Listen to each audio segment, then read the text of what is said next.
guys, kamusta kayong lahat? This is Jennifer Alicando once again, and for today's vlog ay mag-a-attend tayo ng kasal for today's vlog, guys. And this is the continuation of my vlog lately. Tinatanggap kita.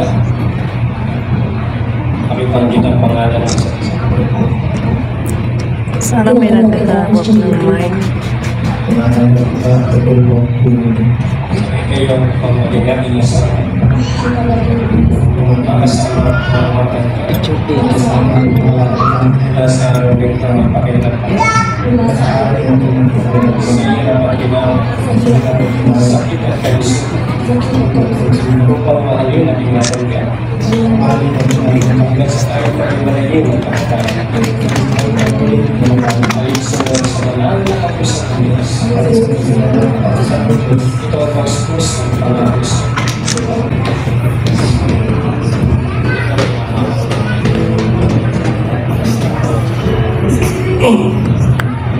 ang seremonya ng singsing. Ang mga singsing na ito ay panlabas at pisikal na simbolo ng isang espiritual na tamloob na nagbubuklod sa dalawang pusong nangangakong tapat ng magmamahalan. Ito po ay gawa sa ginto na sumisimbolo ng kadalisayan na dapat magari sa inyong pagsasama. Ito ay binuog na nagpapahiwatig na ang pag-ibig ninyo sa isa't isa at sa Diyos ay dapat walang katapusan. Tanggapin ninyo ang mga singsing na ito at lalong ninyong pagkilala sa pag-ibig ni Kristo sa inyo at sa pamamagitan ninyo.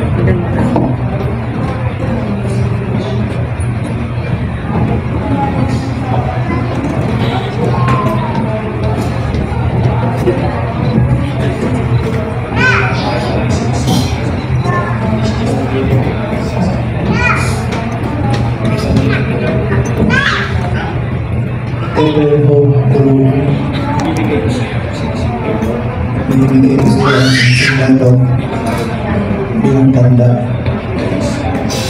ng dalisay na pag-ibig. Papakasalan sa iyo sa ngalan ng Ama, ng Anak, at Espiritu Santo.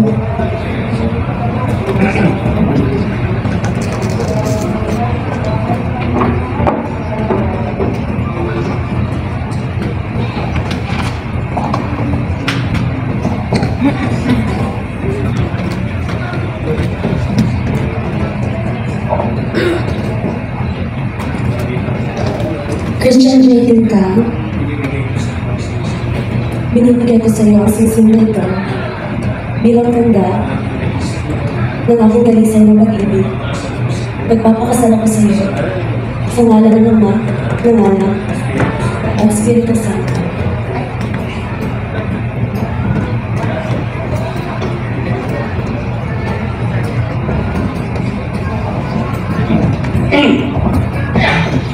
Dumako tayo sa seremonya ng belo at ng kondom ng pagiging isa. Unahin natin ang belo.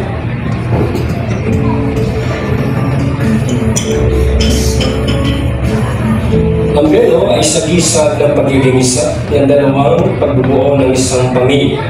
Inilalarawan din ito ang bukod sa loob ng pagpapasakop ng babae sa kanyang asawang lalaki sapagkat siya ang ulo ng kanyang bubuing pamilya. Ang lalaki ang tagapagtanggong at mag-iingat sa kanyang asawang babae.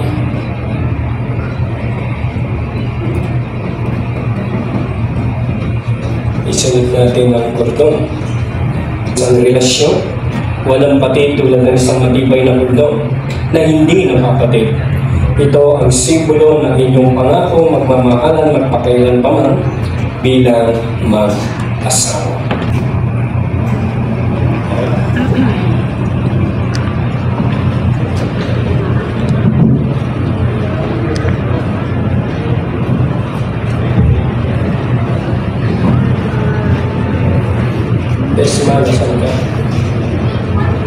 Ang Biblia ay salita ng Diyos. Tanggapin ninyo ang kaloob na ito bilang matibay at matatag na pundasyon ng inyong pagsasama.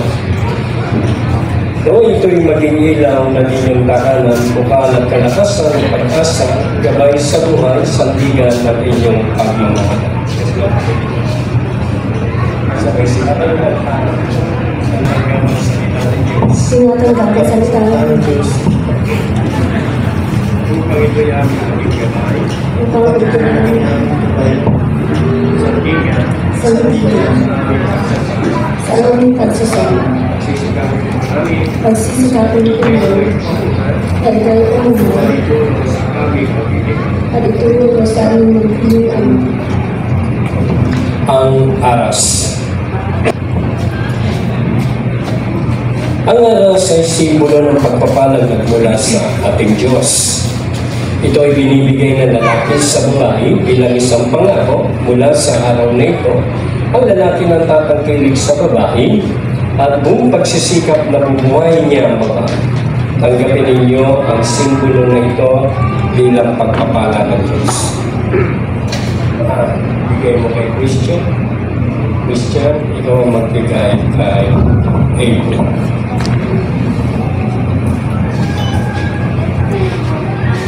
At ngayon po tayo ay natapos sa paglagda ng katibayan ng kasalan na ito.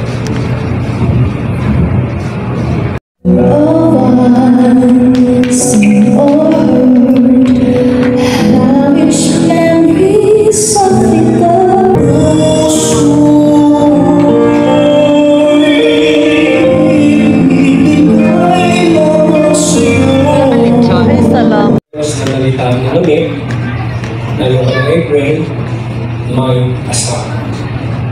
So, ngayon, lumabot tayo sa liwanag na ito sa ating kalagitnaan. Sa liwanag na naman ang ating namamasdan. At ang liwanag na ito hindi na mula sa inyong dalawa, kundi ang liwanag na ito ay siya kumakatawan sa ating Panginoong Kristo. Siya nagsabi, I am the light, ako ang liwanag, at ayan yung bigyan ng liwanag sa araw-araw ang iyong pagsasama. At ngayon, naanyayaan ko ang lahat, nagsitayo na po. Magawa kamay kayo. Sa mga ko ngayon, magkawag lang, magkarapan mamaya. Yan.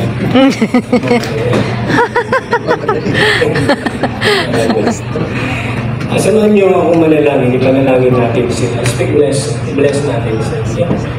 Let us pray. Sa ngalan ng Ama, ng Anak at ng Espiritu Santo, aming Diyos, patuloy kami dumudulog sa iyo, nagtikiwala sa iyo, nagpapasalamat sa iyo. Tunay nga na ikaw ay makapangyarihan, buhay ka, Panginoon, sa aming mga buhay, sa aming kadating. Makapangyarihan, Diyos, mandali ka ng sansino ko, Panginoon namin at manunumos.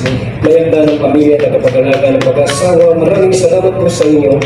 Sa araw na ito, dalawa naming kapatid na bilang mga lumipos ay nagpasyang tanggapin ang kaloob ng pag-asawa. Iniling namin sa iyo, pagpalain mo po sila. Tulungan mo silang maingatan ang kanilang pangako sa isa't isa.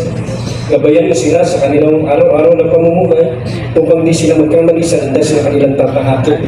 We hope sa Leon Bolodo ay mag-asawa na sa ngalan ng Ama, ng Anak at ng Espiritu Santo.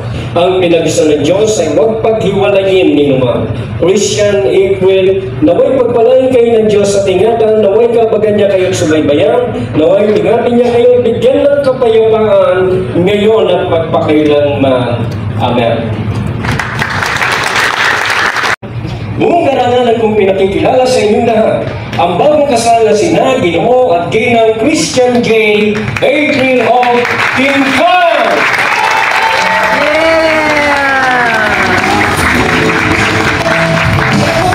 Ngayon, ay inantay ng lahat, nag-arapan kayo. Ayan na. Christian, kami naman nakapaganda yung bumamadali na. Kaya mo maglakad na para maganda sa camera. Lahat mo na may camera, sige. Naka-ready na, Pastor. Naka-ready na. Christian, ito na ako dyan. Christian, okay ba?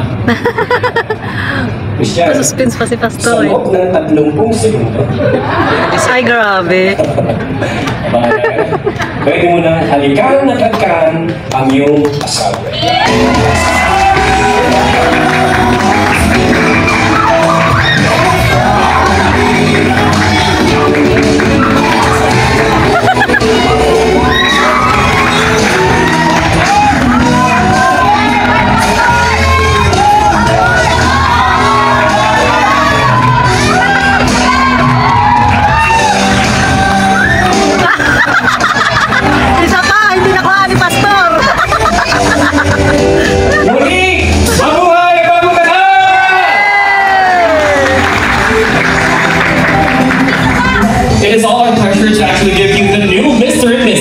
A warm round of applause for CJ and April, everybody. Thank you so much. And of course, a warm regards and thank you to our pastor today, Pastor Tony Cabrera. A warm round of applause for Sir Tony, please. Pastor Tony, hi. Thank you so much, sir.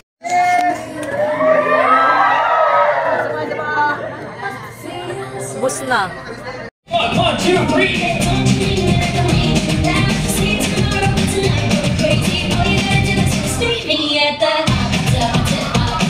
All right. Today. Warm up one. CJ, everybody. Along with the ABCJ. 1, 2, 3, and 4.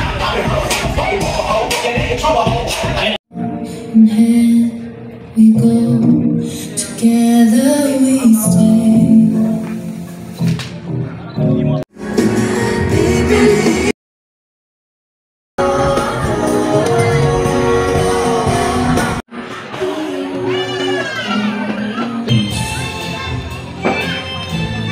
Grab that.